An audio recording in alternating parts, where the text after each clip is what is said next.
Every time you leave the house, your dog watches you go. He stands at the door. Sometimes he stays there long after you've gone. Your neighbor has seen it. The dog just waits. You've always assumed he waits because he wants you back. But there's a more uncomfortable version of that question. Does he know it's you he's waiting for? Not just a person, not just whoever fills the bowl. You, specifically, the one whose smell is on the couch, the jacket by the door, every room in that house. Because if he does, what you have with that animal is something stranger and more structured than most people ever stop to think about. And the science trying to answer this question has turned up results that should change the way you see him. Starting with a test that got the answer completely wrong for 50 years. The standard way scientists measure self-awareness in animals is called the mirror test. You mark an animal's body while it sleeps, put it in front of a mirror, and watch whether it investigates the mark on itself or treats its own reflection like a stranger. Chimpanzees pass. Dolphins pass. Elephants pass. A magpie, a bird with a brain the size of a walnut, passes. Dogs fail every time, completely. For decades, that was the verdict. No self-recognition. No self-awareness. Move on. Most people accepted it because the test seemed straightforward. You either know you're looking at yourself or you don't. But here's what nobody was asking. What if the test was built for the wrong animal? Dogs don't navigate the world through vision the way we do. They navigate it through smell. Asking a dog to recognize itself in a mirror is like asking someone to identify themselves from a recording of their own heartbeat. You're not testing their self-awareness. You're testing whether they think the way you think. Those are two completely different questions. In 2017, a cognitive scientist named Alexandra Horowitz at Barnard College decided to find out what happened if you ran the same test, but in a language dogs actually speak. She presented 36 dogs with canisters containing their own urine, a stranger dog's urine, and their own urine with a foreign smell added, the olfactory equivalent of a mark on their face. The dogs spent significantly more time investigating the altered version of their own scent. They noticed something about themselves had changed. In the only sensory language their brain speaks fluently, they recognize themselves. Published in Behavioral Processes,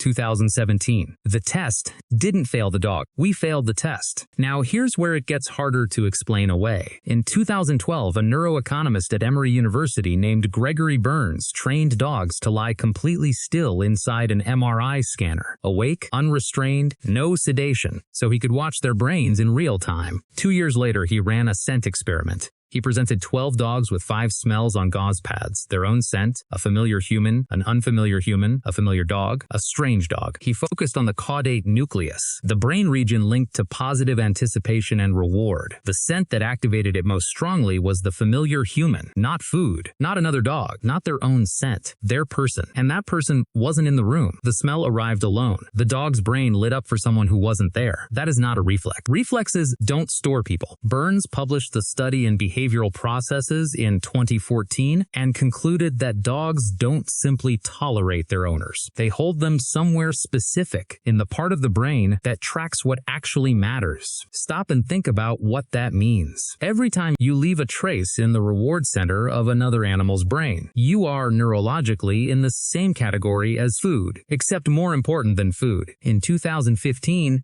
a team at Azabu University in Japan published a study in Science, one of the most selective scientific journals that exists. They measured oxytocin in dogs and owners during ordinary interaction. Oxytocin is the hormone released between a mother and a newborn, the biology of attachment, of one organism recognizing that another specific one matters. When dogs and their owners made sustained eye contact, both species showed a spike. The dogs' levels rose. The owners' levels rose. The higher both rose, the longer they kept looking at each other. A loop, biological, automatic, running in both directions. Then they tested wolves raised by humans from birth, hand-reared, socialized, treated identically to pets their entire lives. The loop didn't appear. This response wasn't learned. It wasn't conditioned. It was built into dogs specifically over thousands of years of living beside us. And there's more evidence of exactly how deep that goes. Dog puppies at 8 weeks old, before any training whatsoever, follow a human pointing gesture to find hidden food. You point somewhere. They look there. They understand the gesture is meant to tell them something. Wolf puppies raised under identical conditions cannot do this. Researcher Adam McCloskey documented it. Brian Hare at Duke University replicated it. Reading human signals isn't something dogs were taught. It's something that got selected into their biology. The animals that bonded more deeply with humans, that read them more accurately, ate better and survived longer. Every dog alive today descends from every dog that was ever good at this. Your dog doesn't look at you the way he does because you trained him. He looks at you that way because his ancestors who didn't make it. In 1969, a developmental psychologist named Mary Ainsworth designed a test to measure attachment in human infants. You place a baby in an unfamiliar room with its mother, introduce a stranger, then have the mother leave. Securely attached infants explore freely when the mother is present, show distress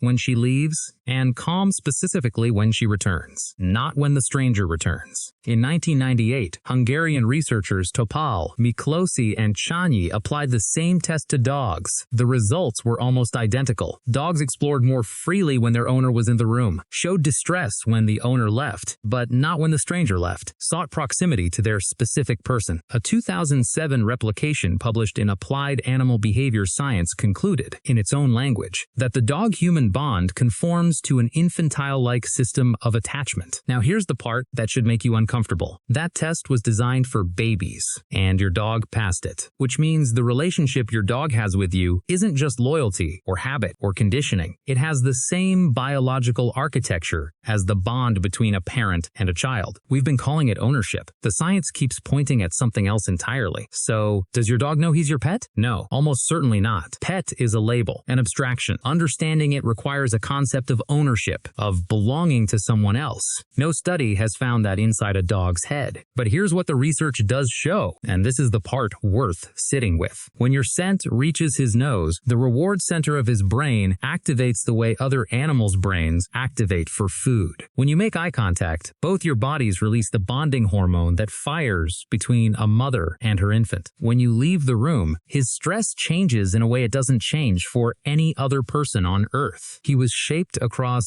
15,000 years to read your face more accurately than almost anything else in his world. He doesn't know the word pet. He doesn't know what ownership means. But he knows you, specifically, neurologically, chemically, in a way that most living things will never know another living thing. And we've been calling that ownership. We've built laws around it, filed paperwork, given him a collar with our address on it like a piece of property. The question was never whether he knows he's your pet. The question is whether we've ever understood what he actually is to begin with. There's one detail from Burns's research worth sitting with. When your scent activated your dog's caudate nucleus, the part of his brain reserved for things he values and anticipates, you weren't in the room. He was inside a scanner with a stranger holding a gauze pad. And still, his brain responded as if something good was coming. He was thinking about you, in whatever way a dog thinks. We've spent a long time drawing a hard line between what we feel and what animals feel, between chemistry and emotion, between instinct and something that deserves a more serious word. Every decade of research moves that line a little further, and every time it moves, the distance between us and them gets smaller than we were comfortable admitting. Your dog doesn't know he's your pet, but somewhere in the part of his brain that has been shaped to recognize you for 15,000 years, he knows you're coming back, and he's already at the door.